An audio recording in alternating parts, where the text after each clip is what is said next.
Renewable energy dan juga bisnis hijau ini adalah bisnis masa depan. Kalau nggak punya duitnya nggak apa-apa, silahkan kirim sampahnya ke kita secara gratis. Gitu. We can't deny bahwa human nature kita greedy, ya, dan hanya memikirkan mungkin uang. Keren-kerenan dulu aja, karena anak muda zaman sekarang nggak keren, lo nggak akan ikutan. Excited karena kita melihat bahwa potensi anak muda itu sangat amat banyak dan kami berharap tentunya bahwa inovasi-inovasi ini bisa mendorong perubahan yang selama ini sebetulnya kita nantikan untuk bangsa Indonesia. XYZ Factor adalah sebuah serial pitching day di mana para ecopreneurs akan diberikan kesempatan untuk menjelaskan ide bisnis yang dipadukan dengan solusi permasalahan lingkungan kepada para mentors yang expert di bidangnya masing-masing. Sayang aku udah di pemerintah. Is it making money? Ya, mana kalau kita punya 1 juta yang seperti itu. Ecopreneur yang mendapatkan nilai tertinggi akan berkesempatan untuk mendapatkan golden ticket dan berkompetisi di ajang Startup World Cup by Pegasus Venture. Siapakah yang akan mendapatkan peluang tersebut? Mari kita saksikan bersama XYZ Factor.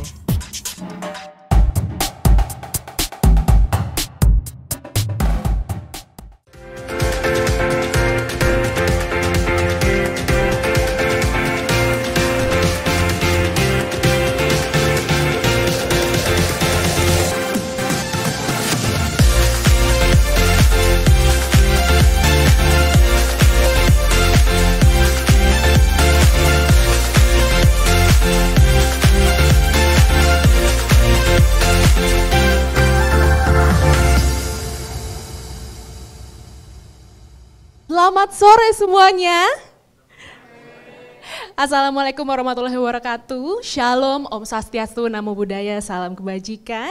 Karena di sini sudah ramai, boleh saya dengar antusiasmenya dengan memberikan tepuk tangan yang meriah?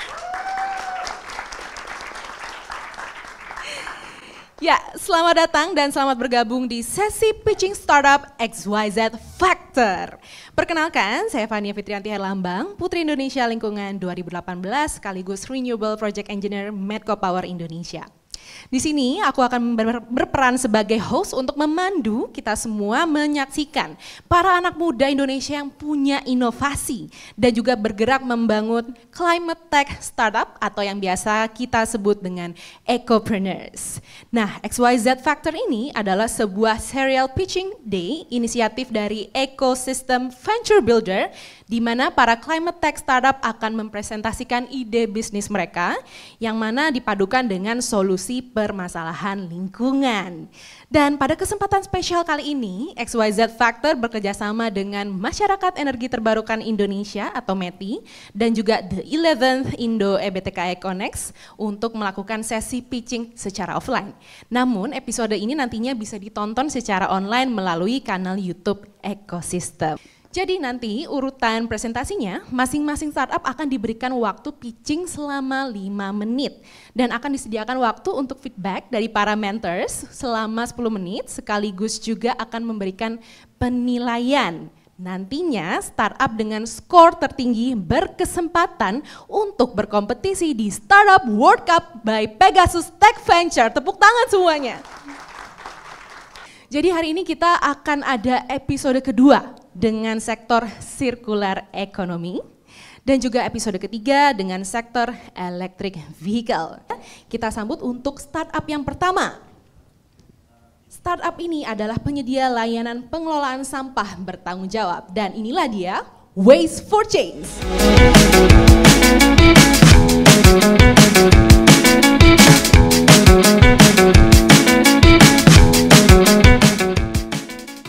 Halo, aku Adit dari Waste for Change. Saat ini kami ada di acara EBTKI Connect 2023. Waste for Change adalah perusahaan pengelolaan sampah yang bertanggung jawab. Kami mengelola sampah supaya memaksimalkan pendaur ulangan, termasuk sampah-sampah acara seperti acara EBTKI Connect ini. Mau tahu lebih lanjut apa itu Waste for Change dan bagaimana kita bisa sustain? Cek kami di acara XYZ Factor. Wish me luck! Waste for Change merupakan solusi jasa pengelolaan sampah yang lebih bertanggung jawab. Demi mewujudkan visi ini, Waste for Change hadir dengan solusi pengelolaan sampah, yaitu riset sampah padat, edukasi manajemen sampah, pengangkutan sampah terpilah, dan pengelolaan sampah sesuai dengan materialnya. Jasa manajemen sampah dari hulu ke hilir ini kami singkat menjadi 4C, yaitu Consult, Campaign, Collect, dan Create. Dengan 4C ini, Waste for Change datang untuk memperkaya pengetahuan akan isu sampah di Indonesia. Waste for Change. Ya. Selamat siang para mentors, Mbak Cinta, Mbak Diah, sama Mas Akbar. Terima kasih atas kesempatannya untuk ngomongin soal sampah nih. Jarang-jarang kita ngomongin soal sampah di Indonesia. Ya, jadi kami dari Waste for Change datang dengan menghadirkan pengelolaan sampah yang bertanggung jawab. Apa sih pengelolaan sampah yang bertanggung jawab di sini? Itu ya. Jadi sejak 2014 kita hadir untuk menyelesaikan masalah persampahan di Indonesia. Kenapa sih kita datang untuk menyelesaikan permasalahan sampah di Indonesia? Kita tahu ada 63,8 juta sampah yang di-generate sama masyarakat Indonesia.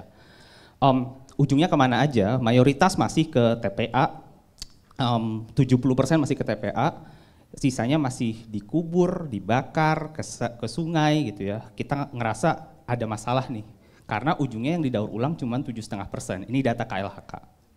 Dan kita tahu selain yang didaur ulang, dampaknya tuh besar banget, baik untuk lingkungan maupun kesehatan masyarakat.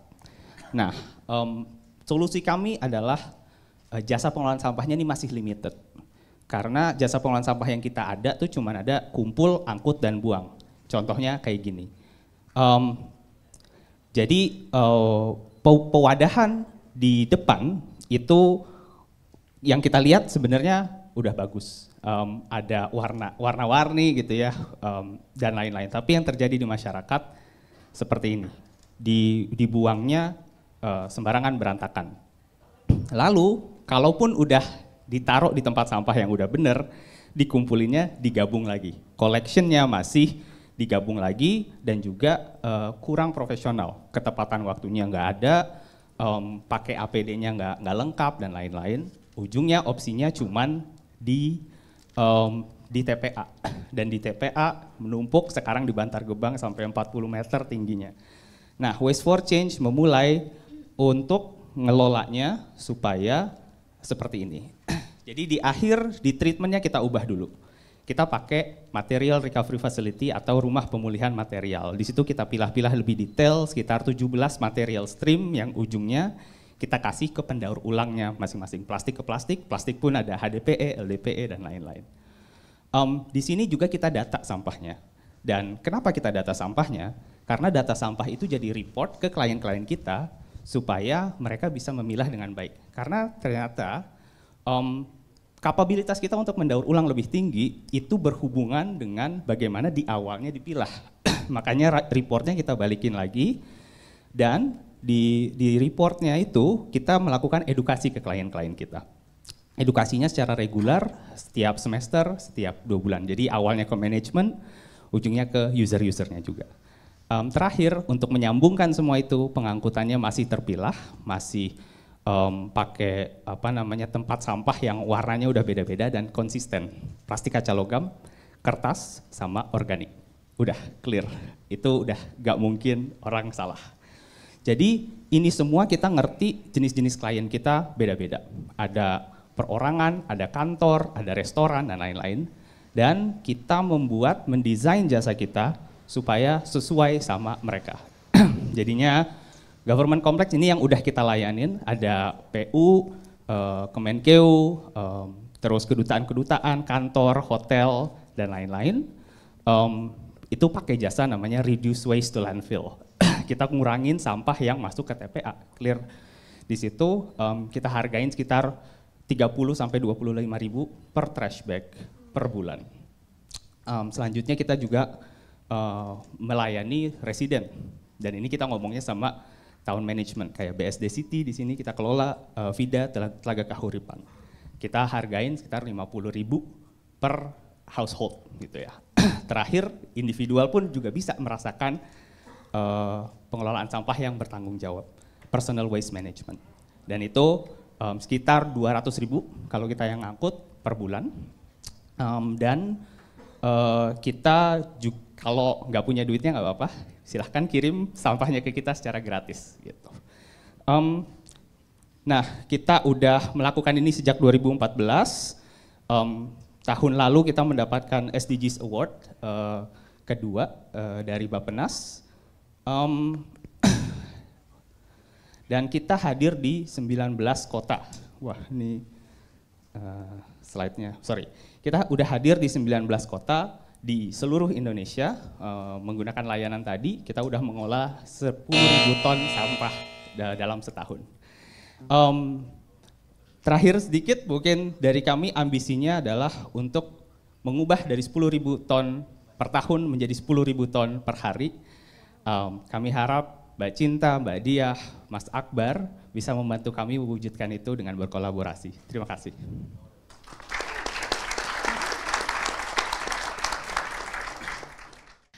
Waste for Change. Terima kasih, tadi paparannya sangat luar biasa. Sebetulnya Waste for Change ini bukan sesuatu hal yang asing ya buat saya.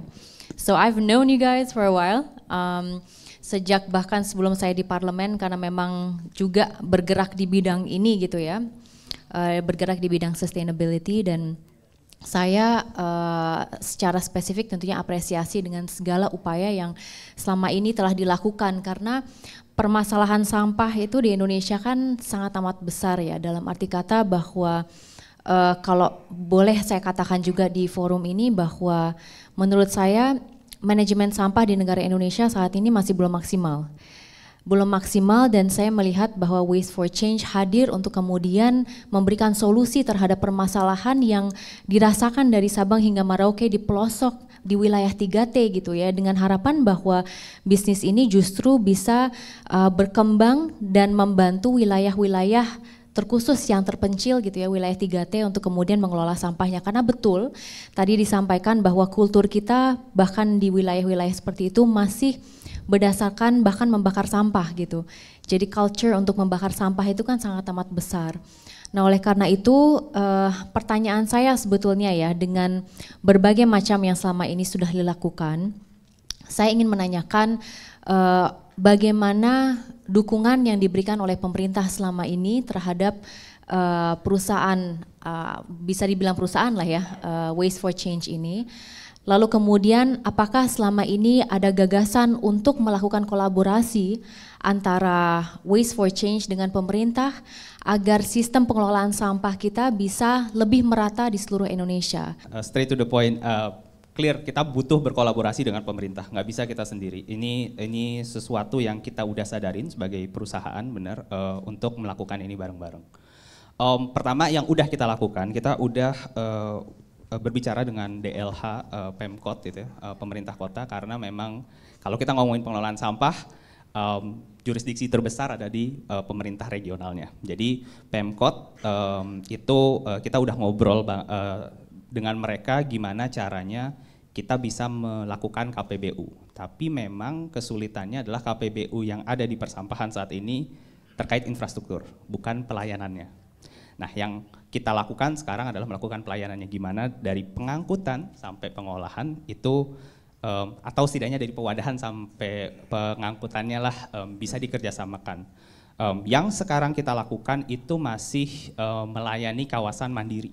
Jadi kalau household di daerah pemukiman belum bisa kita layanin karena memang secara regulasi pihak ketiga swasta belum bisa melakukannya. Begitu. Jadi itu yang bantuan yang straight to the point yang kita butuhkan. Tapi kita juga menyadari kita membuat bisnis modelnya gak mungkin rumah tangga bisa langsung bayar misalnya tadi 50.000 per kakak, itu willingness to pay-nya tinggi banget. Jadinya kita mendevelop namanya crediting model. Jadinya bisa jadi user kita yang bayarin itu dari tempat lain. Government grant, G2G grant, kita udah berkolaborasi dengan UNDP dan USAID untuk bisa mendapatkan ini dananya G2G, tapi kita melayani pengelolaan sampah yang ada, kayak gitu. Makasih. Oke, mungkin dari aku, karena aku datang dari dunia entertainment, pertama-tama aku mau bilang, I like your logo. Dan itu sangat penting untuk branding. Dan jingle-nya pun menarik. Mungkin orang pertama mikir ini sedikit aneh ya, tapi itu yang membuat jingle-nya memorable. Tapi di luar dari itu, mungkin aku mau menanyakan lebih tentang community building-nya Waste for Change. Tadi kan mungkin kalau dari ST kita mendengar soal top-down approach, bagaimana pemerintah bisa ikut membantu. Tapi dari Waste for Change, apakah kalian juga memiliki program di mana kalian mendatangi sekolah-sekolah, komunitas-komunitas untuk mengedukasikan hal ini? Dan bagaimana kalian bisa memfoster kepedulian di kalangan anak muda? Karena kadang-kadang ya, we can't deny bahwa human nature kita greedy, ya. Dan hanya memikirkan mungkin uang. Tapi bagaimana kita bisa membuat generasi selanjutnya melihat lebih dari itu. So what community building activities has Waste for Change done? So kita udah melakukan community development yang banyak banget di seluruh Indonesia. Asaisa tadi misalnya kerjasama dengan USAID, itu salah satu yang terbesar kita.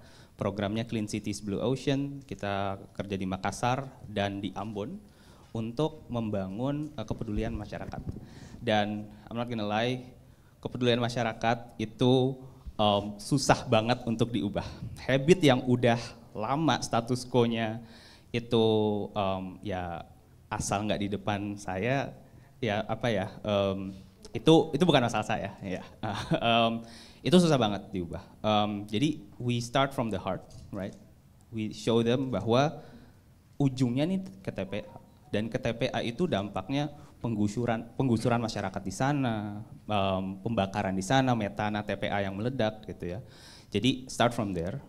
Lama-kelamaan kita build sense of ownership, baru kita buat green team di sana. Dan ini sering banget kita lakukan. Jadi community development yang udah kita lakukan itu banyak banget. Bahkan kita punya dedicated team yang melakukan ini. Dan diintegrasikan dengan pelayanan kita. Dan kita juga desain untuk cara edukasi yang berbeda. Kalau kita ngomongin masyarakat muda, sejujurnya mereka tuh udah aware dan udah mau melakukan, nggak tahu caranya aja. Jadi lebih gampang tuh masuknya. Tapi kalau misalnya kita ngomongin yang udah kerja dan yang lebih tua, justru malah bahkan awareness-nya dari awal belum ada kemauan. Jadi itu susah. Jadi kita udah tahu cara mengedukasi karyawan, mengedukasi management level, bahkan ya ibu-ibu atau masyarakat muda. So itu udah kita integratekan ke dalam cara kita bekerja. Jadi tadi aku cuma ngejelasin satu bisnis model which was jasa pengelolaan sampahnya. Tapi kita sebenarnya punya dua bisnis model lain, yaitu material tradingnya, karena kita mau attracting recycling companies juga. Yang satu lagi consulting, which is project management. Project management part of it adalah campaign-nya. Ya, silahkan untuk Mas Akbar, tanggapan singkatnya Mas. Iya, bagus sekali penjelasannya juga sangat komprehensif. Cuman pertanyaannya, apa yang membuat belum achieve 10.000 ton per hari? Gitu kan? Tadi handicapnya sudah ditanya oleh Mbak Roro bahwa hubungan kerjasama dengan pemerintahnya belum clear, gitu kan? Berarti kan source-nya itu ada di swasta. Di bawah organisasi seperti kita itu banyak membawahi beberapa industri dan perusahaan-perusahaan yang mungkin bisa mensupport source dari perusahaan Mas. Nah, kita sekarang lebih ke outputnya bagaimana. Ini soal bukan hanya soal recycling, tapi juga ini kan renewable energy nih kalau kita cerita soal energi. Nah, bagaimana kemitraan terhadap perusahaan-perusahaan tersebut, gitu kan?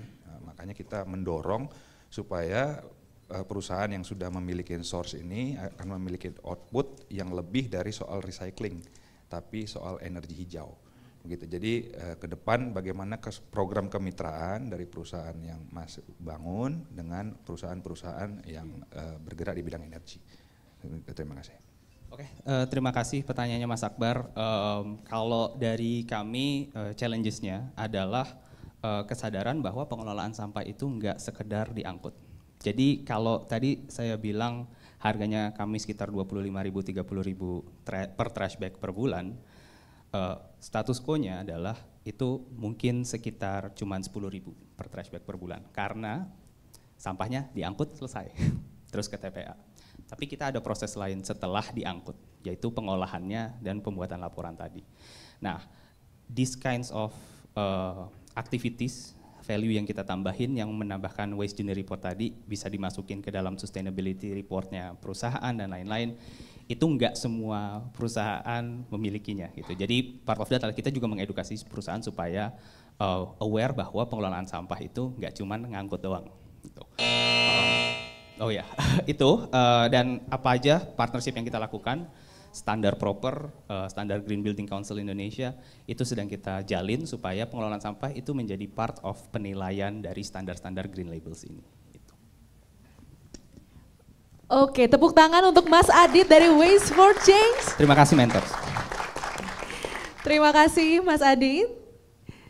Dan selanjutnya kita akan menyaksikan presentasi dari startup yang kedua, yaitu sebuah startup yang mengelola sampah puntung rokok menjadi biopolimer sebagai bahan baku berkelanjutan. Inilah dia Kick Your Butt Project.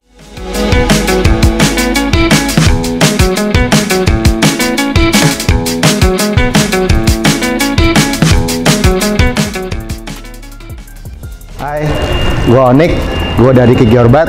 Hari ini gue ada di ASBSD untuk ikutan pitching XYZ Factor dengan juri-juri yang keren banget. Gue deg-degan tapi seneng. Buat yang belum tahu Kick Your Butt adalah sebuah inisiatif project dari sebuah studio desain bernama ONX Studio. Kemudian kita berkembang menjadi sebuah research and development dan kami menemukan sebuah biopolimer dari puntung rokok. Jadi kayak apa biopolimernya dan akan jadi apa, pokoknya akan jadi barang-barang keren yang bisa lo dapetin untuk keseharian dan bisa digunakan oleh para desainer. Doakan saya ya, semoga berhasil.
Selamat sore mentors dan teman-teman semua. Saya Onik dari Kick Your Butt. Terima kasih ya waktunya.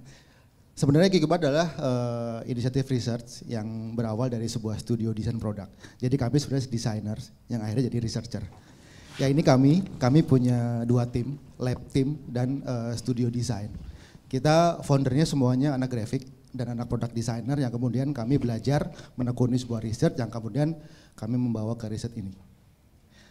Kenapa kita buds menjadi pilihan untuk kami olah? Ini faktanya, ada 4,5 triliun buds di dunia. Indonesia ada 1,4 triliun per tahun. So, itu yang membuat kami pengen mengolahnya. Kedua, banyak teman-teman kami yang mempunyai F&B, yang itu outdoor, yang smokingnya banyak, yang kenapa nggak kami olah. Tapi kenapa milih puntung?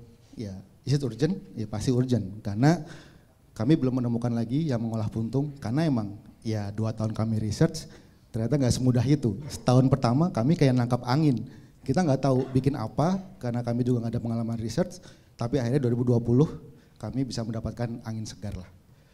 Ini yang solusi yang kami tawarkan, kami merubah cigarette butts dari cotton menjadi Celaflex. Celaflex ini yang kita sebutnya kita mendesain sebuah material sebenarnya. Kenapa? Karena kami mempunyai sustainable raw material.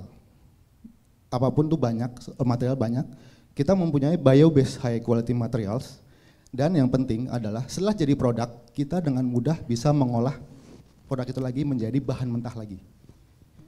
Kemudian ini adalah produk-produk yang sudah kami ciptakan. Produk kami, Selaflex, sudah bisa diproduksi menjadi beberapa produk yang ada di beberapa mentors, yaitu ada multipurpose, jam, pick gitar, sampai ke temper, kacamata. Ini adalah beberapa hal yang sudah kami tuju.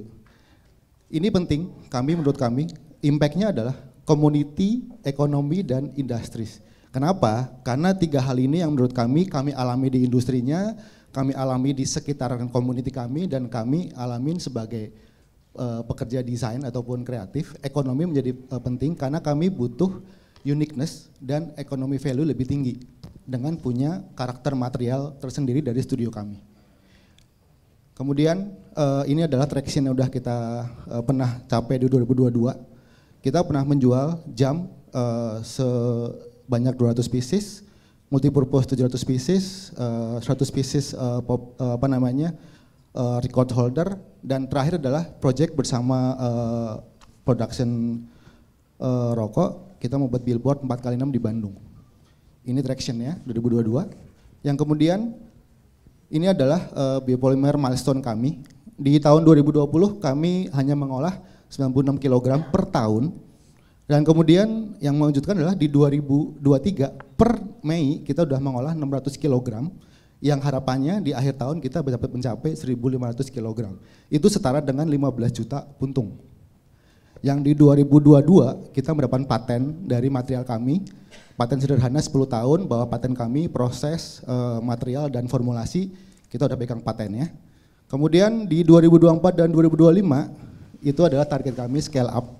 Harapannya kami bisa mengolah hingga 36.000 kg atau setara dengan 360 juta puntung rokok. Ya tadi lumayan lah, dari 1,4 triliun kita bisa mengolah sedikit.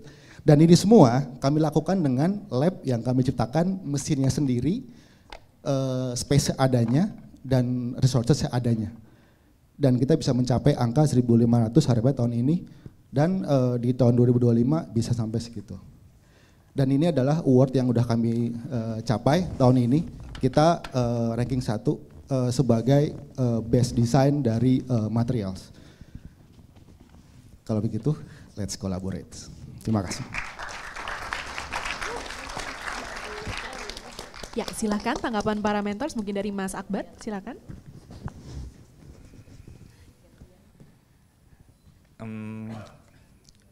Pertanyaannya, kira-kira dengan sebanyak itu source yang kita punya di Indonesia, bisa di improve untuk apa aja? Gitu. Jadi dengan source yang begitu banyak, apakah bisa di develop dengan teknologi yang Mas Odik punya untuk bisa bermanfaat bagi masyarakat selain hanya produk-produk yang seperti ini? Ya, terima kasih Mas Akbar. Jadi kalau material kami tuh di 2022 kemarin, kenapa kita belum rilis ke publik adalah kita memastikan bahwa material kami bisa digunakan sangat luas. Kami udah mencoba dengan teknik yang paling tipis, jadi pick gitar, dan itu udah dimainkan oleh Semi Seringai 1 album kemarin, aman. Kemudian kacamata yang punya teknik yang lebih susah lagi. Dan intinya, Selaflex ini bisa digunakan oleh mesin plastik biasa. Kemarin kita mencoba mengolah bersama Olah Plastik Bandung, mencoba pinjam mesinnya. Kita berhasil mengolah Selaflex kami menjadi produk. Harapannya produk kami bisa digunakan oleh recycler plastik yang lainnya. Bisa, atau harapannya mereka mendapatkan source lain selain dari hanya tutup botol ataupun yang lain. Dan produk kami bisa diwarnain, itu yang paling susah. Dan produk kami bisa mengolah LDPE, HDPE, kemudian kain, fabric, sampai beberapa material yang sangat susah ketika kita olah mandiri. Itu yang udah kita coba 2022 dan 2023 kita terapkan menjadi sebuah produk, harapannya bisa digunakan ataupun berkolaborasi dengan beberapa desainer yang lain, karena kami juga dari industri desain. Terima kasih. Oke, kalau dari aku pertama, fantastic tagline, kick your butt. awesome. Dan jujur sebelum presentasi dimulai pun aku sudah naruh di notesku bahwa company profile-nya juga sangat menarik, dan saat dikasih tahu bahwa ternyata timnya adalah tim desain, ya tentu it all makes sense. Kalau sebagai orang awam ya, aku bisa bilang bahwa produk-produk yang dibuat oleh Kick Your Butt itu sangat in demand sekarang. Aku lihat banyak sekali hotel-hotel bintang 5 yang peduli soal lingkungan menjual atau mempresentasikan produk-produk seperti ini. So I think this is very appealing untuk generasi muda. Aku pun kalau melihat ini sangat tertarik. Ya, tapi pertanyaan aku sebenarnya tidak ada hubungannya dengan compliment tadi. Pertanyaanku pertama adalah what is your plan for expansion? Karena kita tadi sudah dengarkan 1,4 triliun ton itu di Indonesia sendiri. Dan sekarang tentunya ini masih growing business dan masih sangat baru. Tapi kita baru mungkin 2025 mencapai 36.000 ton. So how are you going to solve this 1.4 trillion ton problem? Dan apakah ada kompetisi lain di negara kita yang melakukan hal yang sama sekarang? Oke, terima kasih Mbak Cinta. Saya manggilnya Mbak Cinta padahal tuan saya. Oke, terima kasih pertanyaannya ya. Jadi kalau ngomongin ekspansinya kayak apa, sebenarnya kami itu sudah pengen punya namanya micro factory. Yang harapannya nggak mau desentralisasi, tapi pengennya tuh kita ada yang di beberapa tempat. Yang kita incar adalah Bajo karena pariwisata berkembang dan itu sampah dari lautnya banyak banget, khususnya puntung dan basah, itu sangat susah diolah. Kemudian di Jawa Tengah dan di Bali. Harapannya what happen in Bali, stay in Bali. Jadi kita nggak ngambil dari Bali, bawa ke Jakarta, didistribusiin lagi. Ekspansinya adalah kami pengen mempunyai micro factory di beberapa tempat yang harapannya itu memudahkan kita pengolahan dan distribusi.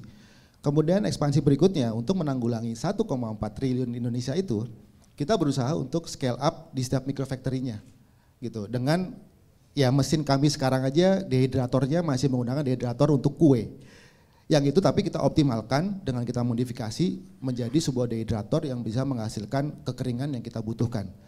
Dengan kolaborasi, mungkin kami bisa kolaborasi, kita berkolaborasi, bisa meningkatkan jumlah volume yang bisa kita olah dengan meningkatkan kapasitas mesin, teknologi dan human resources yang bisa kita tingkatkan. Semoga dengan human resources yang bagus, alat yang tepat, tempat yang tepat, itu akan memudahkan mencapai 1,4 triliun kita solusikan. Terima kasih. So how do you collect the waste thus far? Lalu kemudian untuk di wilayah mana saja? Tadi kan sudah di highlight ada 3 wilayah inti gitu ya. Jadi selama ini untuk kemudian mengkoleksi sampah yang dibutuhkan untuk menghasilkan sebuah produk ini selama ini seperti apa? Apakah ada kolaborasi kembali lagi dengan pemerintah, ya kan, sebagai bagian yang kemudian menciptakan sebuah infrastruktur pengelolaan sampah selama ini yang kita ketahui, selain tadi ada pihak-pihak swasta yang ternyata juga sudah bergerak di bidang ini. Lalu kemudian who is your market? So is there a specific targeted market that you have untuk kemudian menjual produk ini. Lalu yang terakhir adalah what is your marketing strategy selama ini? Karena kalau saya lihat dari segi ceritanya itu sangat luar biasa ya dan cukup menyentuh gitu, dalam arti kata ini benar-benar waste loh yang kemudian dikelola dan menjadi produk seperti ini gitu. Jadi apakah ada mungkin cara-cara tertentu untuk kemudian membuat masyarakat awam gitu kemudian merasa tertarik untuk membeli produknya, bukan alhasil hanya produknya saja tapi mengetahui cerita di balik produk ini gitu. Nah, itu strategi apa yang selama ini dilakukan untuk melakukan itu? Oke, terima kasih ya Mbak Dia. Jadi dari pertanyaan terakhir dulu, apa yang kami lakukan? Kami mengedepankan keren-kerenan dulu. Kenapa namanya Kick Your Butt? Karena menurut kami, keren-kerenan dulu aja. Karena anak muda zaman sekarang nggak keren, lo nggak akan ikutan, gitu. Jadi emang karena market kami adalah anak muda dan generasi di belakang kami, akhirnya rebelness, kemudian kayak sesuatu yang strong gitu, mereka tuh suka. Yang akhirnya kami secara community kita membuat namanya Circular Day. Kami bekerjasama dengan beberapa teman juga di sini, mengajarkan cara mengolah puntung paling mudah. tanggal 6 kemarin kita mengajarkan di LPG Pinang, kita mengajarkan cara mengolah puntung di lokasi mereka menggunakan bahan yang ada. Jadi kita membangun awareness bahwa lu buang puntung di tempatnya itu save your planet. Satu puntung itu matters buat kami. Karena ketika bercampur dengan yang lain itu buat kami sangat susah memisahkannya. Kembali akhirnya ke pertanyaan kedua, gimana kita koleknya? Saat ini kami piloting dengan salah satu perusahaan kopi Nako. Mereka mempunyai 40 cabang se-Indonesia. Dan satu kafenya adalah sekitar 600 meter persegi. Satu bulan mereka menghasilkan 50 kg puntung kali 40 aja collectingnya. Dan kami menggunakan komitmen, kita ada beberapa program, ada bike collector, jadi kita pick uping menggunakan cargo bike dan kolaborasi dengan Waste Bike Messenger untuk pick up. Kemudian karena volumenya kurang gede, kita bikin cargo bike gitu. Yang akhirnya apa yang membuat kami mengenai target marketnya apa?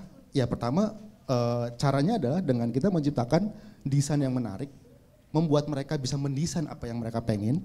Kita pengen membuat para desainer yang selama ini hanya menggunakan resin, menggunakan akrilik, mereka mempunyai pilihan material.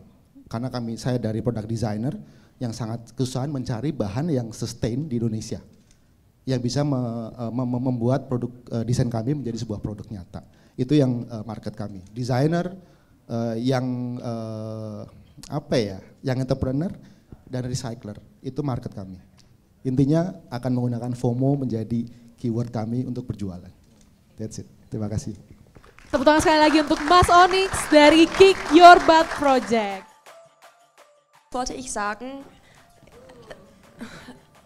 dein Deutsch ist dein Indonesisch ist sehr gut. Dein Deutsch ist auch sehr gut. Wow. Potential untuk kemudian kita export. So is there potential for us to do something like that? Kemitraan harus dibangun dengan semua pihak.